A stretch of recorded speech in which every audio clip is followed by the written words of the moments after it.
ಬೆದರಿಕೆ ಕೇಸ್ನಲ್ಲಿ ಕೇಂದ್ರ ಸಚಿವ ಕುಮಾರಸ್ವಾಮಿ ವಿರುದ್ಧ ಒಂದು ಎಫ್ಐಆರ್ ದಾಖಲಾಗಿದೆ. ಉದ್ಯಮಿಯೊಬ್ಬರಿಗೆ ಇವರು ಬೆದರಿಕೆಯನ್ನ ಹಾಕಿದ್ದಾರೆ.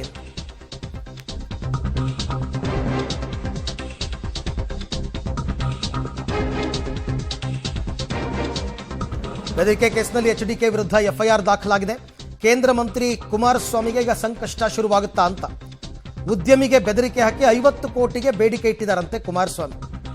ಉದ್ಯಮಿ ದೂರಿನ ಆಧಾರದ ಮೇಲೆ ಈಗ ಎಫ್ಐಆರ್ ಕೂಡ ದಾಖಲಾಗಿದೆ.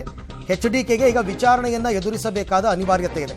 ಹಾಗೆಯೇ ಮಾಜಿ MLC ರಮೇಶ್ ಗೌಡಗೂ ಕೂಡ ಸಂಕಷ್ಟ. ಯಾಕಂದರೆ ರಮೇಶ್ ಗೌಡನೇ ವಿಜಯ್ ತಾತ ಅವ್ರ ಮನೆಗೆ ಹೋಗಿದ್ದು, ದುಡ್ಡು ಕೇಳಿದ್ದು, ಫೋನ್ ಮಾಡಿಕೊಟ್ರು ಕುಮಾರಸ್ವಾಮಿಗೆ. ಕುಮಾರಸ್ವಾಮಿ ಅವ್ರಿಗೆ 50 ಕೋಟಿ ಕೊಡಿ ಅಂದರು, ಬೆದರಿಕೆ ಹಾಕಿದ್ರು ಅಂತ ಈಗ ಇರ್ತಕ್ಕಂಥದ್ದು ಆರೋಪ ಇರ್ತಕ್ಕಂಥದ್ದು. ಹಾಗಾಗಿ ರಮೇಶ್ ಗೌಡ ಮತ್ತೆ ಈಗ ಪ್ರಕರಣದಲ್ಲಿ ಕುಮಾರಸ್ವಾಮಿ ಅವರು ಮೊದಲ ಆರೋಪಿ.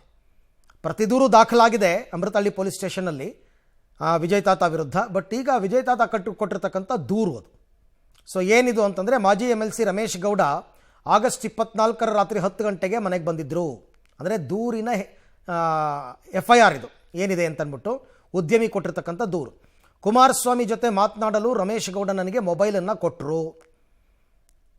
ಆ ನಂತರ ನಾನು ಕುಮಾರಸ್ವಾಮಿ ಜೊತೆ ಮಾತನಾಡಿದೆ. ಚನ್ನಪಟ್ಟಣ ಬೈ ಎಲೆಕ್ಷನ್ ಬಗ್ಗೆ ಕೇಂದ್ರ ಮಂತ್ರಿ ಕುಮಾರಸ್ವಾಮಿ ಪ್ರಸ್ತಾಪ ಮಾಡಿದ್ರು. ನಾನು ಮಾತನಾಡಿದೆ. ಬೈ ಎಲೆಕ್ಷನ್ ಖರ್ಚಿಗೆ 50 ಕೋಟಿ ರೂಪಾಯಿ ಕೊಡಿ ಅಂತ HDK ಕೇಳಿದ್ರಂತೆ. 50 ಕೋಟಿ ಕೊಡಿ ಬೈ ಎಲೆಕ್ಷನ್ ಖರ್ಚಿಗೆ ಅಂತ. ಸರ್, ನನ್ನ ಬಳಿ ಅಷ್ಟೊಂದು ಹಣ ಇಲ್ಲ ಅಂತ ಹೇಳಿದೆ. ಕುಮಾರಸ್ವಾಮಿ ಆವಾಗ ಕೋಪ ಮಾಡಿಕೊಂಡ್ರು.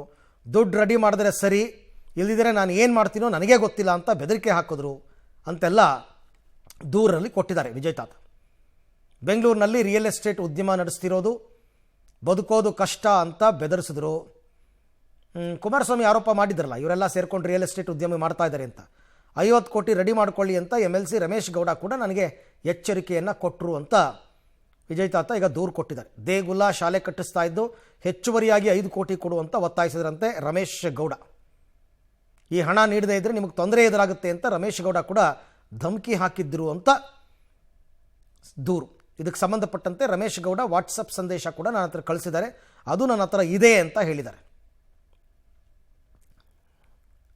ನಾವು ಕುಮಾರಸ್ವಾಮಿ ಅವ್ರ ಮೇಲೆ, ಅವರು ಮಾಜಿ MLC ರಮೇಶ್ ಗೌಡ್ರ ಮೇಲೆ ಕಂಪ್ಲೇಂಟ್ ಕೊಟ್ಟಿದ್ದೀವಿ. ರಮೇಶ್ ಗೌಡ್ರ ಮನೆಗೆ ಬಂದಿದ್ದಾರೆ, ಫೋನ್ ಮಾಡಿ ಕೊಟ್ಟರು. ಅದರಲ್ಲಿ ನಮ್ಮ ಕುಮಾರಸ್ವಾಮಿ ಅವರು ಮಾತಾಡಿದರು. ಈ ಥರ ಅವರು ನಿಖಿಲ್ ನಿಂತ್ಕೊಳ್ತಾ ಇದ್ದಾರೆ, ಚನ್ನಪಟ್ಟಣದಲ್ಲಿ ಟಿಕೆಟ್ ಕನ್ಫರ್ಮ್ ಆಗಿದೆ, ಈಗ 50 ಕೋಟಿ ಅರೇಂಜ್ ಮಾಡಿಕೊಡಿ ಅಂತ ಹೇಳಿದ್ದಾರೆ. ಕುಮಾರಸ್ವಾಮಿ ಅವ್ರಿಗೆ ಹೇಳಿದೆ 50 ಕೋಟಿ ಆಗೋದಿಲ್ಲ, ಈಗ ಅದು ಇಂಪಾಸಿಬಲ್ ಅಂತ ಹೇಳಿದೆ. ಅವ್ರು ಸ್ವಲ್ಪ ಕೋಪ ಮಾಡ್ಕೊಂಡ್ರು. ನನಗೆ ಯಾವುದೇ ಕಾರಣಕ್ಕೆ 50 ಕೋಟಿ ಬೆಳಿಬೇಕು, ಅರ್ಧ ಮಾಡ್ಕೊಳ್ಳಿ, ಇಲ್ಲಾಂದ್ರೆ ನೀವು ಬೆಂಗಳೂರು ಕಷ್ಟ ಆಗುತ್ತೆ, ಪ್ರಾಜೆಕ್ಟ್ ಮಾಡಿ ಬಿಡುದಿಲ್ಲ, ಆ ಥರ ಎಲ್ಲ ಮಾತಾಡಿದರು. ಏನೋ ನನ್ನ ಮೇಲೇನೋ 50 ಕೋಟಿ, ನಾನು ಇನ್ನು ಚುನಾವಣೆಯಲ್ಲಿ ಅಭ್ಯರ್ಥಿ ಯಾರು ಅಂತಲೇ ತೀರ್ಮಾನ ಮಾಡಿಲ್ಲ ನಮ್ಮ ಪಕ್ಷದಿಂದ, ಇಲ್ಲ NDA ಇಂದ. ಯಾವುದೂ ಆಗಲ್ಲ. ಈ ಷಡ್ಯಂತ್ರಗಳು ಕುಮಾರಸ್ವಾಮಿನ ಏನೂ ಮಾಡೋಕ್ಕಾಗಲ್ಲ. ಕೋರ್ಟ್ಗಳಲ್ಲಿ ನನಗೇನು ಸಂಬಂಧ? ಯಾರು ಅವನ ಬಗ್ಗೆ ನಾನೇ ಚರ್ಚೆ ಮಾಡಲಿ? ನನಗೆ ಸಂಬಂಧ ಇಲ್ಲದೆ ಇರೋನು ಯಾವ ಕೋರ್ಟ್ಗಳನ್ನ ಅವನದು ಯಾರು ಕೊಡಿಸೋವ್ರೆ, ಅದು ಏನು ಅನ್ನೋದಿಲ್ಲ. ಆಮೇಲೆ ಚರ್ಚೆ ಆಗಲಿ, FIR ಆಗಲಿ, ಬನ್ನಿ. ಯಾವ ಬೀದಿಲಿ ಹೋಗೋ ನಾಯಿ ನೀರುಗಳಿಗೆಲ್ಲ ಉತ್ತರ ಕೊಡೋಕ್ಕಾಗತ್ತೆ ನಾನು?